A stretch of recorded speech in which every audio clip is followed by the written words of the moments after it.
Kita punya trauma, entah itu fiktif, entah nyata, entah apalah. Kita punya trauma kasus Siti Jenar.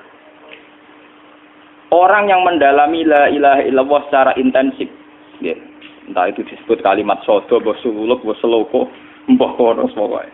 Orang yang memahami la ilaha illallah secara intensif, itu pasti menuju ilmu hakikat.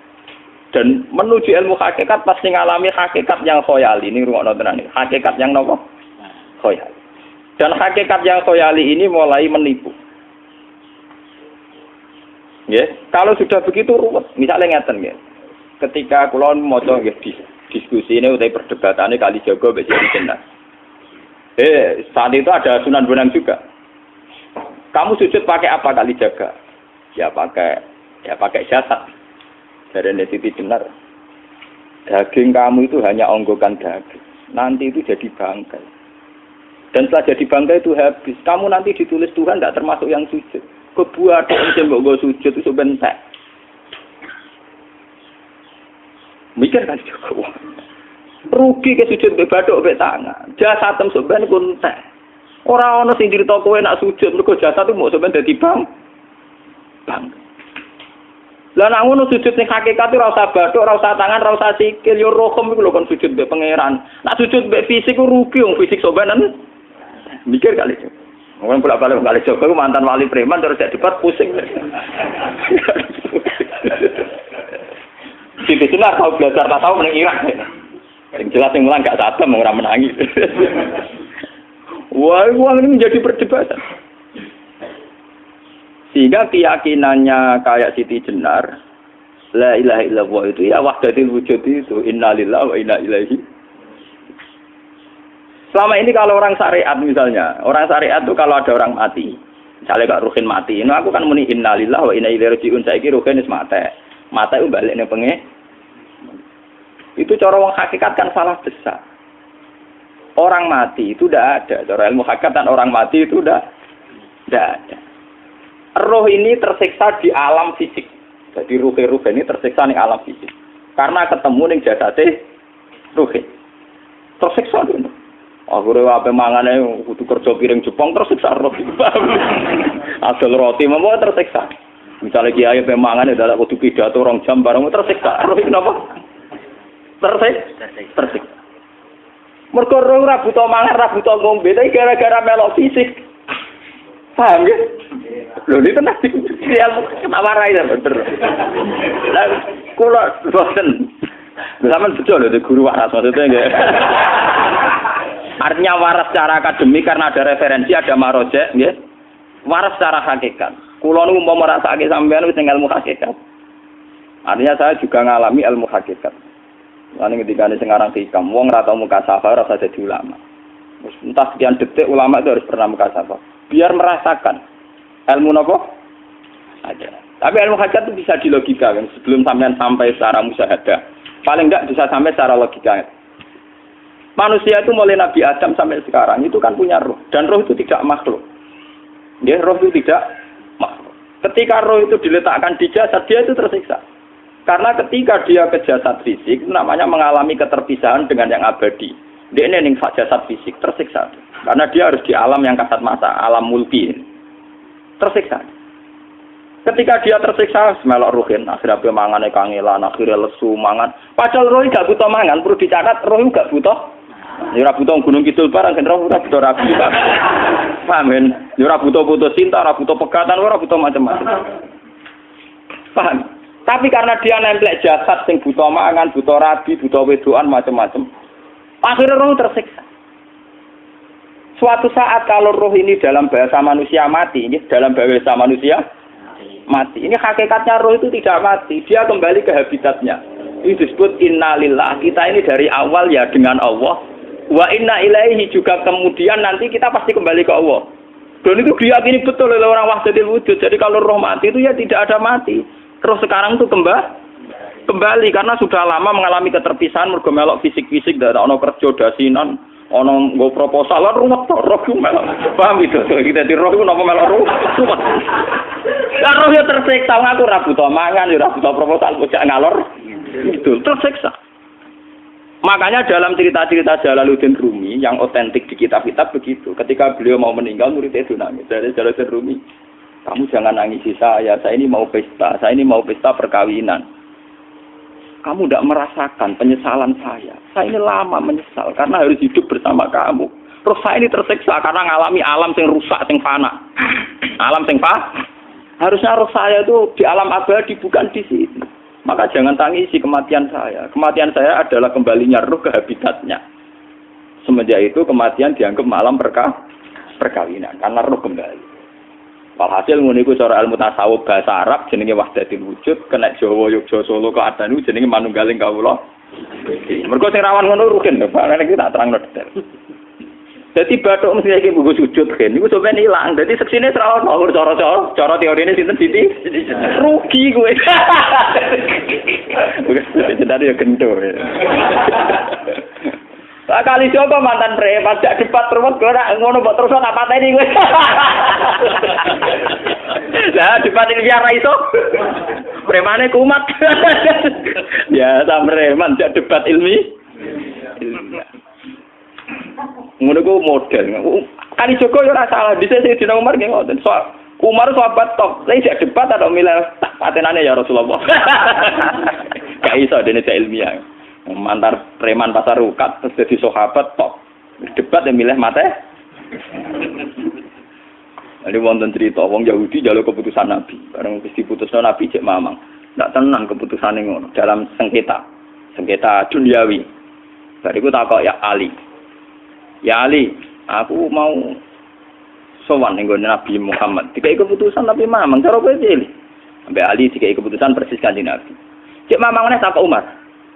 Takok Umar aku mau sing Muhammad, ning Ali dikai keputusan kok mamang, Mar. Cara kowe piye? Urusan dunya. Enteni iki. Entah dia melepuh buat apa? Uang diputus Nabi ora marah. Buat mati. Awe. Mereka mantan apa? Cara mantan intelektual atau intelektual kan ya wajar nggak uji kok percaya Nabi. Kan bareng cara Ali sederhana. Gak percaya wis kandhani. Ora mesti cara Ali kan. Lah ora apa patene. Ya wajar wong Yahudi kok percaya Nabi, nek percaya ora situ Yahudi Muslim. Lah Ali situ Gus Dur.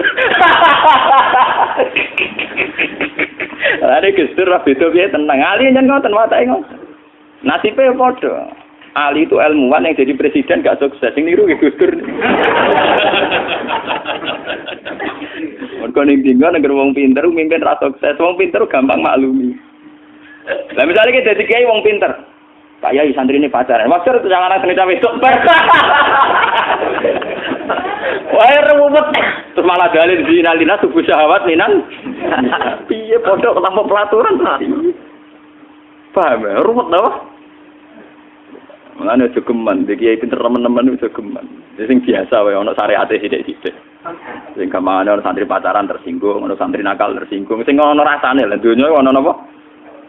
Nek guru kula nu urusan ilmu semi hakikat. Mulane mon gitu. Sehingga kayak Siti Jenar, cara pandang Siti Jenar itu masuk betul ning gone pemikiran para santrinya.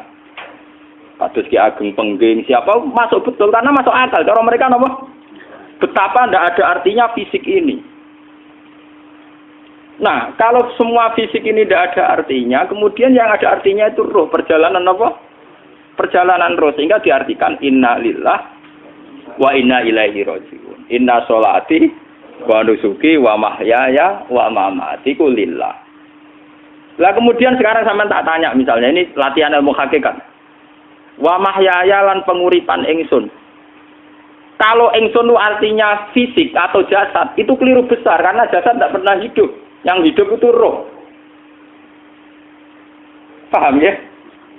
Sekarang artinya wama mati itu apa? Kematian ingsun. Kalau roh itu tidak pernah mati, berarti kematian roh adalah keterpisahan dengan yang agung atau yang abadi.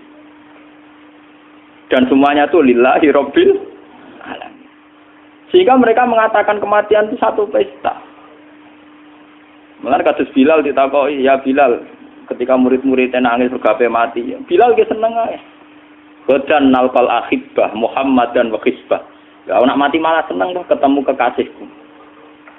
Sebab itu kematian tidak pernah jadi problem bagi mereka sing soleh, sing menembus ilmu hakikat. Paham? Tapi ilmu hakikat kayak ini itu yang diyakini Siti Jenar, diyakini Jalaluddin Rumi, diyakini para wali-wali wahdatul wujud. Dulu Syekh Husain sinten Al-Halal. Itu kemudian melahirkan prahara syariat. Prahara apa? Syariat. Sebab itu Wali Songo, oke Siti Jenar benar dalam filosofinya, tapi harus dibunuh. Karena menjadi prahara syariat. Sama dengan yang dikatakan Nabi itu benar, tapi menjadi prahara syariat. Akhirnya disomasi oleh Umar radhiyallahu anhu. Jadi sebetulnya sama, pola-pola ceritanya sama. Intinya sebuah ilmu hakikat harus dikawal napa? Syariat. Nggih kula bolak-balik, contoh paling gampang wit pisang. Wong nak mangan gedang kulitnya tetap dibuang. Tapi umpama gedang dari awal ora usah kulit, ra sido dadi gedang. Paham nggih? Meskipun kon ape dipangan ya dibuang. Tapi kita tidak bisa membayangkan pisang dari awal tanpa napa? Mbah kekeringan, mbah bosok, mbah ra sido dadi napa? Pisang. Terus pentingnya syariat lagi begini, gitu. Malah penting ngaji wali-wali syariat yang pinter kados Sunan Kudus, kados Sunan Bonang. Andai kan tidak ada syariat itu dunia pun mesti rusak. Contoh paling gampang masalah pornografi, porno aksi. Jadi jenar aja omongi ngono ibu ngakak-ngakak deh. Dari pangeran wis pirsa, kowe nek klambi pangeran ora tentora ya ora usah klambenan. Wong ora ana gunane. Kalau yang paling penting itu nazarullah, kenapa kowe klambenan barang? Wong kowe klambenan ora pangeran tetep pirsa. Nyatane si jenar nak mulang nggih coba klambenan nah intine napa? Dinya ada nabi Sunan Bonang. Nah, aku percaya kabeh nazarullah, ora usah napa? Klambenan. Tetapi teori ora usah klambenan iki dinggo tenan. Mulane nek pas do wiridan aliran sesat, ciri utama. Kira klambenan tenan. Lah ruwet to. Lho iki tenan iki cerita. Iki pentingnya ngaji nggih. Ben sampean ngerti variasi riwayat, kemudian kita orang syariat harus kayak apa, kemudian kenapa menjadi aliran wahdatil wujud. Lah terus kita ini kan orang syariat. Memang kelemahan orang syariat itu akeh kok sampean-sampean siji mesti ra kramat. Modele ora di duwe bingung, ruwet. Urip wong syariat lho apa? Dineng bojo wedi, dineng tangga wedi, pengaruhe menurun. Pancen orang syariat itu banyak kriminal tauhidnya itu memang jelas. Malah kiai-kiai fikih nak ketemu kiai-kiai sing setengah jadah wedi mergo iso nebak atine. Dene meriang langsung. Sing kiai ora tau salat keramat padahal ngambungan wong. Sing dina salat pas waktu kok ora tau keramat. Wong ape buah utang tanggane keramat apane? Sing kono ngawur-ngawur sowan pirang. Meriang mulai wong syariat ngadepi wong hakikat napa? Mulane jogeman dadi wong syariat sing ngene iku bahaya. Nah kula mboten ngarah. Sampai dadi wong syariat sing ra keramat. Bahaya sekali itu bagi perjalanan agama. Kalau sering ketemu kiai-kiai yang terkenal keramat di Jawa tiang-tiang hakikat. Ditantang kanca-kanca kula wani, nah tantang aku tetep rawani kok. Mikir deh. Karena orang yang sama-sama ke jalur hakikat tetap punya alamat, tetap wonten sima fi wujhi min asaris. Cara pandangnya mesti sama. Kalau nanti ketemu murid, ya artinya yang ikut aliran Siti Jenar, dia ada sholat, ada apa, hidup di satu tempat gitu. Padahal dia bisa baca ihya. Dulu pernah mondok di Mekah, pernah di Irak. Ini ya meresahkan para kiai. Kemudian sebagian mereka minta saya suruh ketemu. Ya walhasil kalau ketemu pertama ya. Jenengan Gus Ba, tapi zaman roh jenengku teu pernah tak arani muka sapa. Nggih biasa mawon. Kula ora usah kenal jenengan nggih kenal. Dadi kula nggih biasa mawon. Lalu pernah ngajar ajaran saya Gus ning donya tak enteni mau turu-turu ngenteni mati ngono Gus kok repot. Ijaban kula terus enak. Sampai jare wong hakikat wong ngenteni mati barang. Ya mati yo saiki iku. Ora usah ngenteni saiki padha-padha wis napa? Wis mati. Ya saiki wis padha-padha wis urip. Wis padha kabeh. Nah cara ilmu hakikat itu kan terus sama semua. Napa? Sama semua. Tadi makanya itu tadi. Kalau baleni malaikat, logika hakikat itu begitu ya. Roh itu ditiupkan oleh Tuhan ke kita. Kemudian roh karena ikut alam fisik, alam jasad, roh ngalami yang kita alami. Nggih. Ketika roh ngalami yang kita alami, dia tersiksa. Nah, ketika roh sudah terpisah dari jasad yang mengekang, yang memenjara ini, dia senang terus kembali ke Tuhan. Ini disebut innalillahi wa inna ilaihi. Lah jasad ini kemudian menurut ilmu hakikat enggak ada gunanya sama sekali total. Hilang di telan tanah. Lah kalau begitu jasad iki nak mbok agul-agulan. Gusti bathuk kula tak nggo sujud tangan kula ndi buktine tangan wis ora ana. Bathuk wis ora. Mulane dari Siti Jenar, hanya wali bodoh kayak kalian yang punya ajaran bodoh begitu.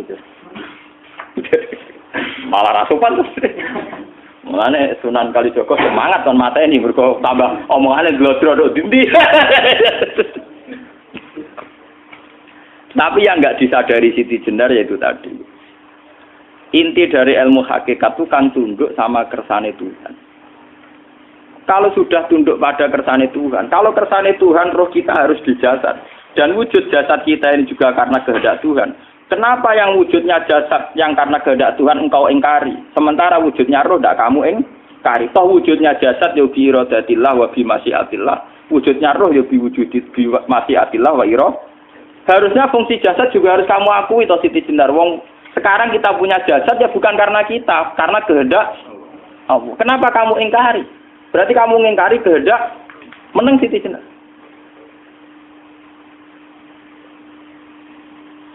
Makanya hakikat yang pertama saya itu pasti khayal. Lah Siti Jenar itu hakikatnya baru yang sampai khayal itu.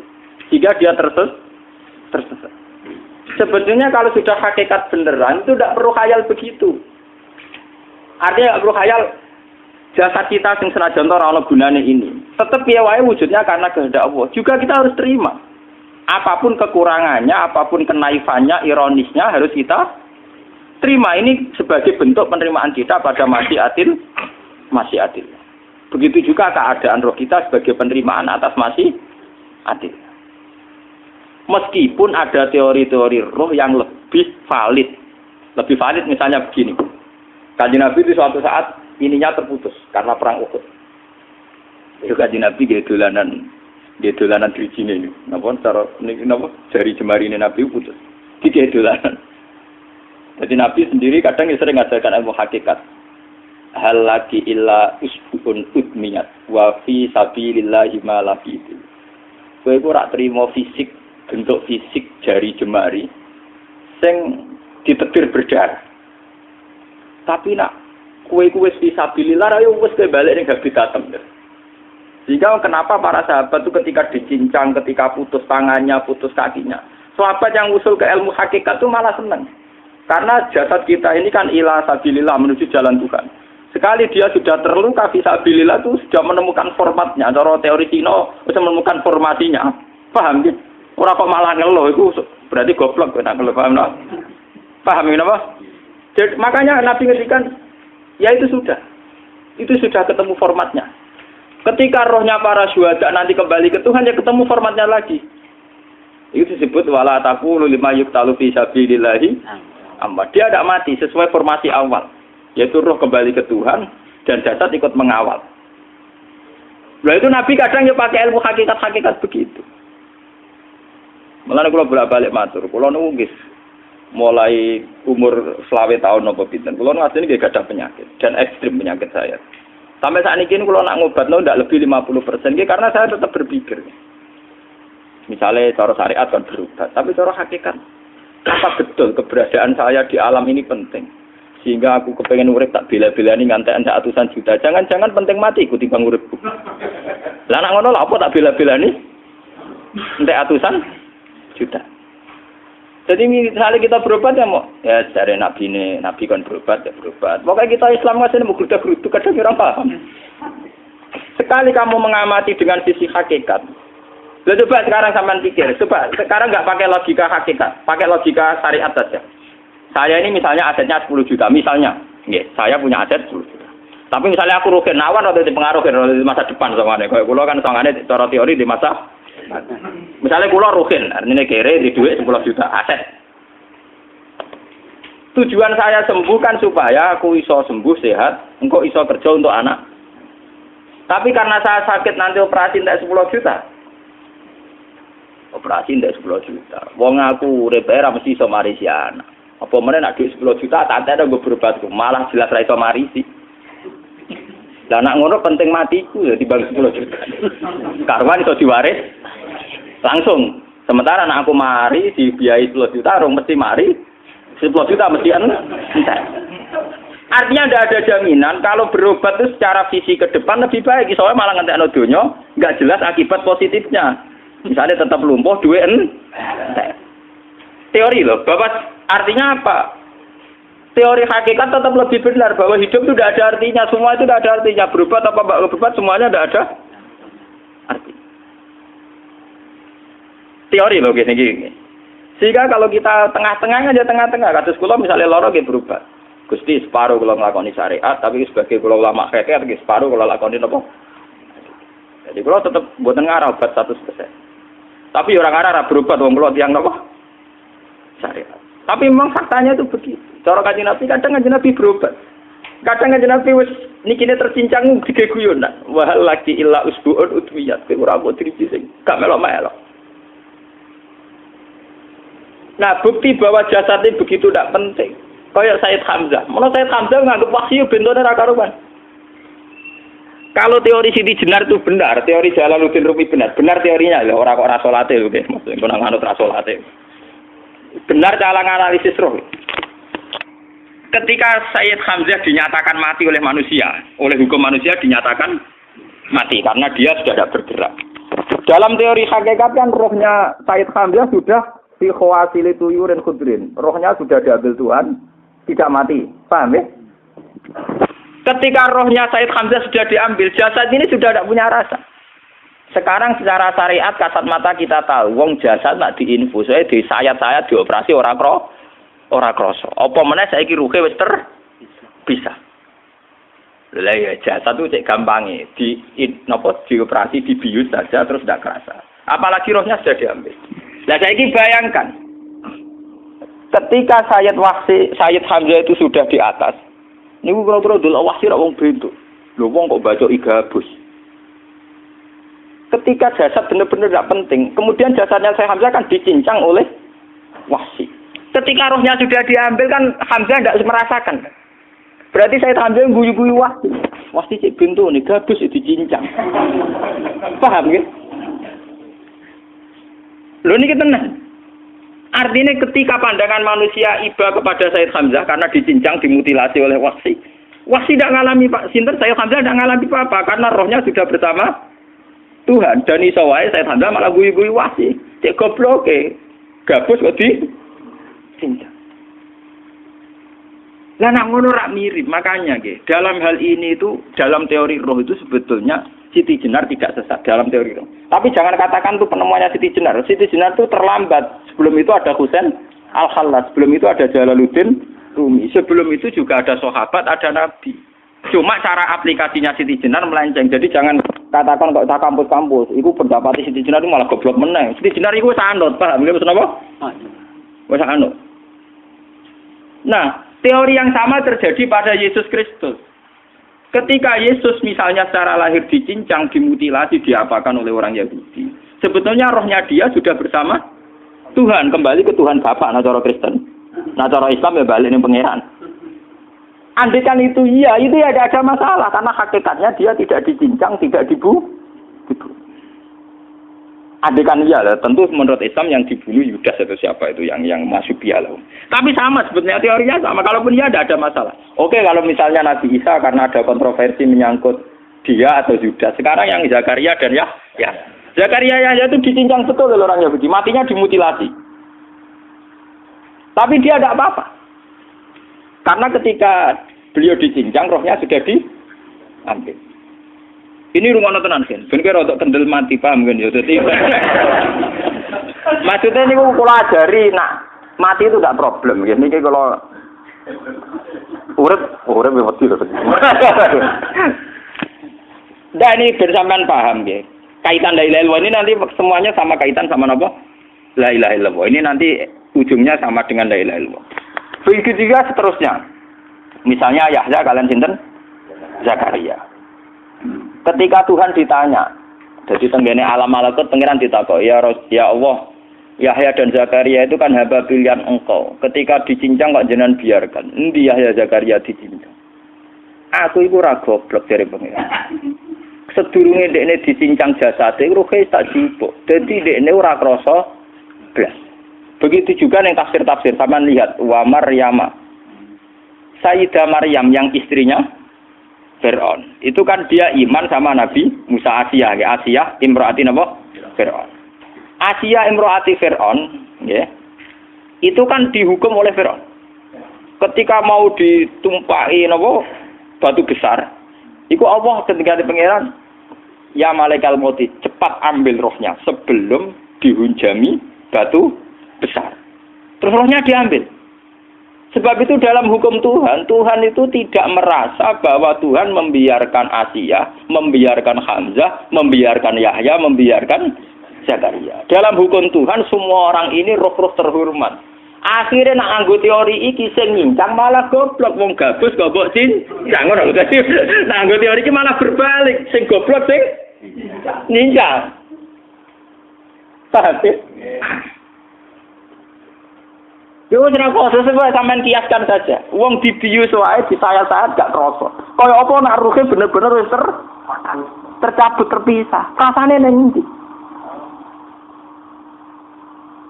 Iku sing disebut wala taqulu limayuk talu fi sabilillah napa? Lah kemudian roh ini kemana? Nah, roh itu sudah menyatu dengan kalimat tauhid. Mesti roh itu bersaksi la ilaha illallah. Itu sing disebut ning alam roh ketika Allah tanya alastu birabbikum mesti qalu bala. Mesti mereka jawabnya apa? Bala. Karena alam roh tentu lebih mudah bersaksi akan keberhadiran dan keeksistensi Tuhan Allah Subhanahu wa taala. Paham ya niki sampean penting. Nah, ketika kalimat tauhid sudah menyatu kayak begini, itu mesti kalimat tauhid sing mesti langsung untuk swarga. Itu dimaksud Nabi mustaiqinan biha qalbu mukhlishon biha qalbu. Ati itu qalbu kan nggak bisa kamu artikan jantung atau liver kayak teori modern sekarang. Misalnya qalbun itu apa? Jadi kiai qalbun itu jantung. Nak ngono beda mek liver. Lah nek liver apa kabidun niku akal-akalan aja padha ora paham. Bahasa kolbun, fikrun, aklun itu sesuatu yang misteri. Roh ini kemudian dengan kalimat tauhid sudah menyatu disebut mukhlishon biha kolbu. Ada tingkat kemurnian hubungan roh dengan kalimat tauhid. Lah kalau begitu pasti dakhalal jannah. Karena tidak mungkin kalimat tauhid kok di neraka. Lah ini ngomong masalah-masalah hakikat. Wong sing gak tahu petualangan hakikat, momene sing sering bingung bakas duit, bayar kredit, utang jatuh tempo, ora usah melok mikir, utek wis entek go mikir duit.